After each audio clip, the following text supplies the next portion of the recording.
இங்கு கூடியிருக்கும் அனைவருக்கும் முதற்கண் என் வணக்கம்.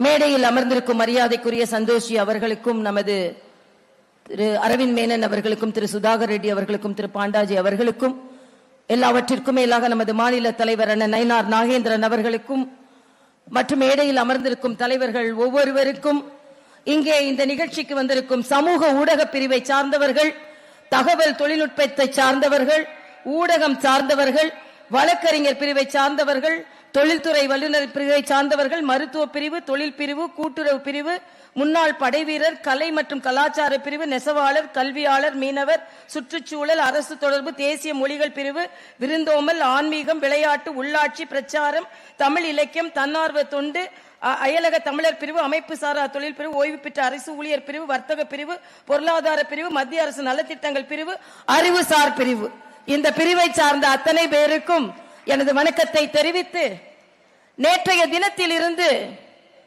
இங்கே இந்த நிகழ்ச்சி இருக்கிறது என்று தெரிந்தவுடன் தொலைக்காட்சிகளில் இருந்து, எல்லா இடங்களில் இருந்து ஒரு அறிவிப்பு வந்து கொண்டே இருந்தது. என்ன அறிவிப்பு என்றால், கும்பகோணத்திற்கு ஆரஞ்சு அலர்ட், கும்பகோணத்திற்கு ஆரஞ்சு அலர்ட். ஆக கும்பகோணத்திற்கு காவியின் அலர்ட் என்பதைத்தான் orange alert, orange alert, orange alert என்று தொலைக்காட்சிகள் உலகம் முழுவதும் சொல்லிக் கொண்டிருந்தார்கள்.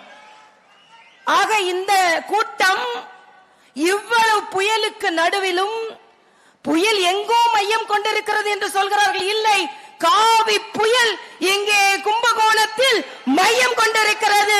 திராவிட முன்னேற்ற கழகத்தை சுழற்றி சுழற்றி அடித்து வீட்டிற்கு அனுப்புவதற்கு காவி புயல் இங்கே மையம் கொண்டிருக்கிறது. இந்த மழை வந்ததென்றால் எல்லோரும் பயந்திருப்பார்கள். வேறு கட்சியை சார்ந்தவர்கள் என்றால் பயந்திருப்பார்கள். பாரதிய ஜனதா கட்சி தொண்டன் பயப்பட மாட்டான் என்பது மட்டுமல்ல, மழை வந்தால் சூரியன் காணாமல் போகும். சூரியன் காணாமல் போவது மட்டுமல்ல, உதைக்க முடியாது, உதயவும் முடியாது. உதய சூரியன் என்று உதயா இளவரசருக்கு முடிசூடவும் முடியாது. வாரிசு அரசியலை எதிர்க்கும் இந்த பாரதிய ஜனதா கட்சி இருக்கும் வரை உங்கள் இந்த மழை வரும்பொழுது உதிக்க முடியாது, உதயாவால் உதைக்க முடியாது. அதனால் இன்று நாம் அவர்களுக்கு முடிவுரை எழுதுவதற்கு இங்கே வந்திருக்கிறோம். நான் ஏற்கனவே சொன்னதை போல, மழை வந்தால் மற்ற கட்சியை சார்ந்தவர்கள் பயப்படுவார்கள். ஆனால் பாரதிய ஜனதா கட்சியை சார்ந்த தொண்டன் வரவேற்பான். ஏனென்றால் மழை வரும், குளங்கள் நிரம்பும், குளங்கள் நிரம்பினால் தாமரை மலரும் என்பதுதான். அதற்காக மழை வரட்டும், புயல் வரட்டும், திராவிட முன்னேற்ற கழக இந்தி கூட்டணியை வீட்டிற்கு அனுப்புவோம். யாரின் தலைமையில் நாம் இயங்கிக் கொண்டிருக்கிறோம்? மரியாதைக்குரிய பாரத பிரதமர் மோடி அவர்கள் எந்த அமெரிக்கா நமக்கு அதிக வரி விதித்ததோ அதை தூக்கி எறியும் அளவிற்கு இன்று அதிக ஜிடிபியை கொண்டிருக்கிறோம் என்றால் அதற்கு மரியாதைக்குரிய பாரத பிரதமருக்கு நமது வணக்கத்தை நாம் தெரிவித்துக் கொள்வோம். இன்னொன்று, இங்கே ராகவன் பேசும்போது ஒன்று சொன்னார், இஸ்ரோவை சார்ந்தவர்கள் கூட கடவுளை கும்பிடுகிறார்கள் என்று. இல்லை, திமுகவை சார்ந்தவர்கள் தான் அதிகம் கடவுளை கும்பிட்டுக் கொண்டிருக்கிறார்கள், ரகசியமாக கும்பிட்டுக் கொண்டிருக்கிறார்கள். ஆனால் இங்கே கருப்பு முருகானந்தம் அவர்கள் பேசும்போது சொன்னார்கள், மேடையில் அமர்ந்திருப்பதற்கு கூட அணி பிரிவை சார்ந்தவர்களுக்கு வாய்ப்பில்லை என்று. ஏன் நீங்கள் எல்லாம் சட்டமன்றத்தில் அமரப் போகிறீர்கள், பாராளுமன்றத்தில் அமரப் போகிறீர்கள், மேடையில் அமர்வதற்கு என்ன? ஏனென்றால் இன்று இந்த பாரதிய ஜனதா கட்சி எவ்வளவு வலு பெறுகிறது என்பதை மட்டுமல்ல, இன்றைய காலகட்டத்தில் ஒன்றே உங்களிடம் சொல்லிக் கொள்கிறேன்.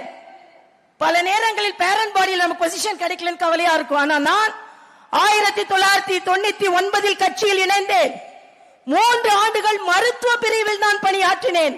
தென் சென்னை மாவட்டத்தின் மருத்துவ பிரிவின் செயலாளர், அடுத்து 3 ஆண்டுகள் மருத்துவ பிரிவின் பொதுச் செயலாளர், அடுத்து 3 ஆண்டுகள் அகில விரத மருத்துவ அணியின் இணை அமைப்பாளர், அதற்கு பின்பு பொதுச் செயலாளர்.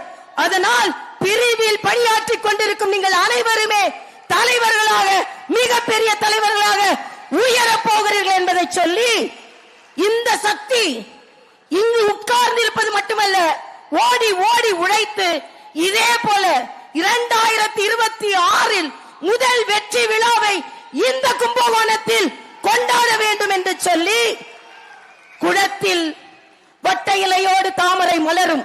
2026 இரட்டை இலையோடு தாமரை வளரும். 2026 சூரியன் உதிக்கிறதோ இல்லையோ, கைகள் உயர்கிறதோ இல்லையோ, தமிழகத்தில் தாமரை மலர்ந்தே தீரும். தமிழகத்தில் தாமரை மலர்ந்தே தீரும். தமிழகத்தில் தாமரை மலர்ந்தே தீரும். உதயநிதிக்கு ஒரே ஒரு எச்சரிக்கை சொல்கிறேன். செங்கல்லை வைத்து நீங்கள் வெற்றி பெற்றேன் என்று சொல்கிறீர்கள். உங்களுக்கு செங்கல், எங்களுக்கு செங்கோல். நாங்கள் வெற்றி பெற்ற பின்பு 2026 சட்டமன்றத்திற்கு மரியாதைக்குரிய பாரத பிரதமரை கூட்டி வந்து செங்கோலை நிறுவி வெற்றியை கொண்டாடுவோம் என்று சொல்லி அமைகிறேன். நன்றி, வணக்கம்.